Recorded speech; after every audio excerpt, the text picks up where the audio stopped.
bonjour, je suis le docteur Jérôme Cornillon, je suis chef de service du service d'hématologie et de thérapie cellulaire de Saint-Étienne depuis 1 an environ maintenant.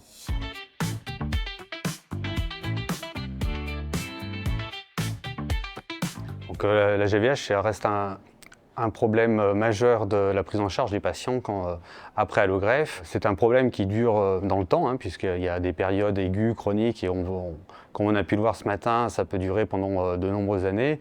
Et ça a un impact direct sur la qualité de vie de nos patients. Et donc, dans les discussions qu'on a pu avoir, les thérapeutiques actuelles, on les a vues, sont souvent plus délétères parfois que bénéfiques. Et maintenant, les objectifs des prises en charge s'orientent sur des thérapeutiques, on va dire les plus soft possibles ou plus proches de ce qui est dans l'environnement, comme le microbiote, les cellules souches mésenchymateuses par exemple.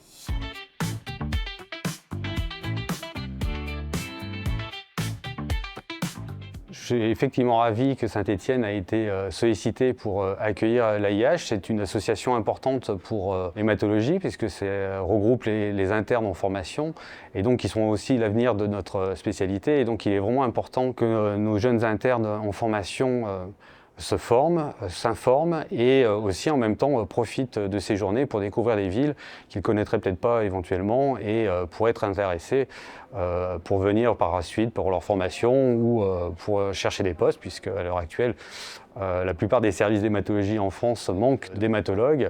De nombreux hématologues sont en formation et donc on est tous en attente d'avoir des propositions actuellement.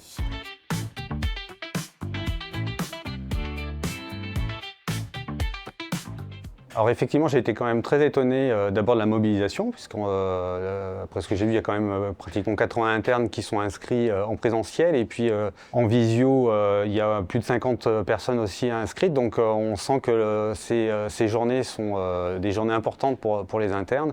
Je félicite l'association qui a su, pendant toutes ces années, puisque c'est quand même la 21e journée, donc a su maintenir un dynamisme des interactions entre eux.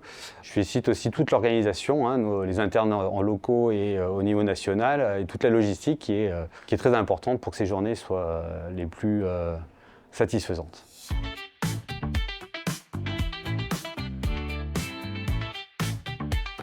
C'est un peu l'idée de la chemise et de la thématique du week-end. L'environnement nous paraissait lointain il y a finalement peu d'années et puis maintenant est au cœur des sujets sur les préoccupations de l'environnement dans la prise en charge de nos patients, que ce soit sur la prévention, comme on va avoir de nombreux sujets aujourd'hui sur le climat, sur la pollution et les pesticides, mais aussi sur l'accompagnement pour limiter les toxicités de nos traitements.